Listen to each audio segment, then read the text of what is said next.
Caution ಎಲ್ಲರೂ ಕೊಡಿಸ್ಬಿಡಿ ಇಸ್ಕೊಡ್ರಿ ನೀನೇ ಕೊಡ್ತೀನಿ ಇಸ್ಕೋ ಹಿಂಗೆ ವಾಸ ಎಲ್ಲ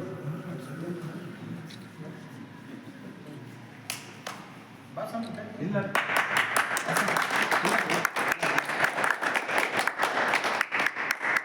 ಅವರಿಂದಲೇ ಟಿವಿ ನಡೀತದ, ಅವರಿಂದಲೇ ಪತ್ರಿಕೆಗಳು ನಡೀತವ. ಸಮಾಜದ ಪ್ರತಿಬಿಂಬವಾಗಿ ಗತಿಬಿಂಬವಾಗಿ ನಡೆದು ನೋಡಿ ನುಡಿಸ್ತಕ್ಕಂಥವ್ರು ಪತ್ರಿಕಾಕರ್ತರು ಅಂತಕ್ಕಂಥ ಭಾಳ ಸಂತೋಷದಾಯಕವಾಗಿರ್ತಕ್ಕಂಥ ಮಾತು. 40 ವಾಡಪ್ಪ ಅಂತಂದ್ರೆ 40 ಪವಾಡಗಳನ್ನು ನಡೆದಂಥ ಗ್ರಾಮ 40 ವಾಡ ಗ್ರಾಮ, ಪುಣ್ಯ ಗ್ರಾಮ, ಪರಮ ಪವಿತ್ರ ಗ್ರಾಮ, ಪಾವನ ಗ್ರಾಮ. ಯಾಕಪ್ಪ ಅಂತಂದರೆ ಇಡೀ ನಮ್ಮ ಕರ್ನಾಟಕದಾದ್ಯಂತವಾಗಿ 40 ವಾಡದ ಹೆಸರು ವೀರೇಶ್ವರ ಶರಣರು ಇಂಥ ದೊಡ್ಡ ಪುರಾಣ ಪುರುಷರಾಗ್ಯಾರ, ಚರಿತ್ರ ನಾಯಕರಾಗ್ಯಾರ. ಅಂಥವರು ಇಲ್ಲಿ ಮಹಾ ತಪಸ್ಸುಗಳು ಹುಟ್ಟ್ಯಾರಪ್ಪ ಅಂತಂದ್ರೆ ಇದು ಮಹಾ ಪುಣ್ಯಭೂಮಿ. ಈ ಪುಣ್ಯಭೂಮಿಯನ್ನು ತುಳಿದು ಎಲ್ಲರೂ ಜೀವನ ಮಾಡ್ತಕ್ಕಂಥ 40 ವಾಡದ ಭಕ್ತರು ನಮಸ್ಕರಿಸುತ್ತಾ ಇವತ್ತಿನ ಸಮಾರಂಭದಲ್ಲಿ ನಮ್ಮ ಕಾರ್ಯದರ್ಶಿಗಳಾದ ಡಾಕ್ಟರ್ ಲಕ್ಷ್ಮೀಯವರೇ ಹಾಗೂ ಉಚಿತ ಪ್ರಸಾದ ನಿಲಯದ ಚೇರ್ಮನ್ ಡಿ ಗಂಗಮ್ಮವರೇ ಹಾಗೂ ಅಶ್ಕಿಯವರೇ ಹಾಗೂ ಶಿವಪ್ಪ ಕಾಸರಟ್ಟಿಯವರೇ ಹಾಗೂ ಕೆಂಚಪ್ಪಣ್ಣ ಬಿರಾದರವರೇ ಹಾಗೂ ಒಡ್ಡೋಡಿಯವರೇ ನರತೋಡ ಬಸ್ಸು ಗಂಗನಗೌಡರೇ ಹಾಗೂ ಇಲ್ಲಿ ನೆರೆದಂಥ ಎಲ್ಲ ನನ್ನ ಅಣ್ಣ ತಮ್ಮಂದಿರೇ ಸೋದರರೇ, ಇವತ್ತಿನ ದಿವಸ ಕ್ಯಾಲೆಂಡರ್ ಬಿಡುಗಡೆ ಮಾಡುವ ದಿವಸ ಭಾಳ ಹುಮ್ಮಸ್ಸಿನಿಂದ ಮಾತನಾಡಲೇಬೇಕಾಗ್ತದೆ. ಯಾಕೆಂದರೆ ಇವತ್ತು ನಾಡತೋಟದಲ್ಲಿ 5-6 ಮಂದಿ ಪತ್ರಕರ್ತರಿದ್ದರು, ಒಬ್ಬರ ಬಗ್ಗೆನೂ ಹೇಳ್ತಾರೆ ಇಲ್ಲಿ ತನಕ ಯಾವುದೂ ಗೊತ್ತಿಲ್ಲ, ಬರುವಂಥ ವಿಷಯನೂ ಇಲ್ಲ. ಆದರೆ ಇವತ್ತು ನೀವೇನು ಕಾರ್ಯಕ್ರಮವನ್ನು ಮಾಡಿದ್ರಿ, ದೊಡ್ಡ ಕಾರ್ಯಕ್ರಮ.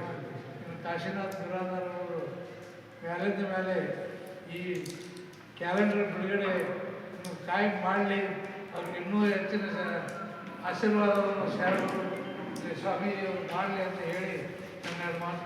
ಈಗಾಗಲೇ ನಮ್ಮ ಪ್ರಾಥಮಿಕ ಗುಂಡಿಯಲ್ಲಿ ಸನ್ಮಾನ್ಯ ಅಂಗಡಿ ಸಭೆಲ್ಲ ಕಾಶಿನಾಥ್ ಬಗ್ಗೆ ಹೇಳಿದ್ರು.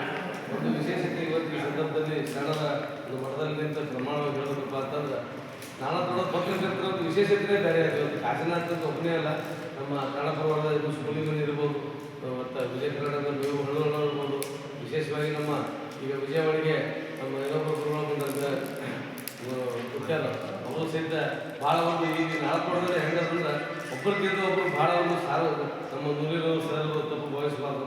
ಎಲ್ಲರೂ ಪತ್ರಿಕಾ ಮಾಧ್ಯಮದಲ್ಲಿ ಹೆಂಗಂದ್ರೆ ಇವತ್ತು ತಮ್ಮ ಒಂದು ಈ ಪತ್ರಿಕಾ ಮಾಧ್ಯಮ ತಮ್ಮ ವೃತ್ತಿ ಬದುಕಿನ ಜೊತೆ ಸಾರ್ವಜನಿಕರಿಗೆ ಏನೇನು ಕಷ್ಟ ಸುಖಗಳು ಪ್ರತಿನಿತ್ಯನೂ ಇವತ್ತು ಒಂದು ಉದಾಹರಣೆಯಾಗಿ ಒಂದು ಎಲ್ಲರೂ ಅಂಗನವಾಡಿ ಸೋರ್ತಿದ್ದಪ್ಪ ಅಂದ್ರೆ ಮಕ್ಕಳಿಗೆ ತೊಂದರೆ ಆಗಿದ್ದಪ್ಪ ಅಂದ್ರೆ ಅದನ್ನು ಸೋರುತ್ತಿರೋ ಅಂಗನವಾಡಿ ಮಳಿಗೆ ಅಂತ ಅದನ್ನು ಸುದ್ದಿ ಮಾಡ್ತಾರೆ. ಮತ್ತು ಅದ್ರ ಜೊತೆಯಲ್ಲೇ ಯಾವುದೇ ಒಂದು ಪ್ರಾಥಮಿಕ ಆರೋಗ್ಯ ಕೇಂದ್ರ ಇರ್ಬೋದು, ಮತ್ತು ರೈತರಿಗೆ ಯಾವುದೇ ಒಂದು ಸಹಾಯ ಸಹಕಾರ ಸಂಘಟನೆಯಲ್ಲಿ ಅಧಿಕಾರಿಗಳು ಸ್ಪಂದಿಸ್ತಾರೆ ಅಂದರೆ ಅದು ಇರ್ಬೋದು.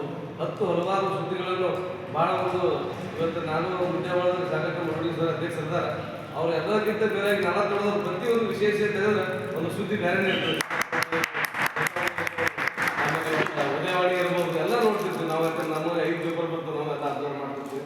ಆದರೆ ನಿಮ್ಮ ವೃತ್ತಿ ಜೊತೆಗೆ ಏನು ಸಾರ್ವಜನಿಕ ಬದುಕಿನ ತಾವೇನು ಮಾಡ್ತಾರೆ ನಿಜಕ್ಕೂ ಇದು ಭಾಳ ಒಂದು ಶ್ಲಾಘನೀಯ ಕೆಲಸ. ಯಾಕಂತಂದ್ರೆ ಪ್ರತಿಯೊಬ್ಬರಿಗೆ ಅವರ ಸಂಸಾರದಲ್ಲಿ ಅವರ ಒಂದು ಇನ್ನಿತರ ಕಾರ್ಯದರ್ಶಿಗಳು ಹೋಗ್ತಾ ಇರ್ತಾರೆ. ಸರ್ಕಾರ ನೌಕರರಾಗಿರ್ಬೋದು, ನಾವು ವೃತ್ತಿಯಿಂದ ನಾವು ಆದರೆ ನಮ್ಮ ವೃತ್ತಿ ಬದುಕಿನ ಜೊತೆಗೆ ಸಾರ್ವಜನಿಕ ನೀವೇನು ಸೇವೆ ಪತ್ರಿಕೆ ಬಳಗ ಮಾಡ್ತೀರಿ ಭಾಳ ಒಂದು ಅತ್ಯಮೂಲ್ಯವಾದ ಕೆಲಸ. ಇವತ್ತು ಈ ಸಂದರ್ಭ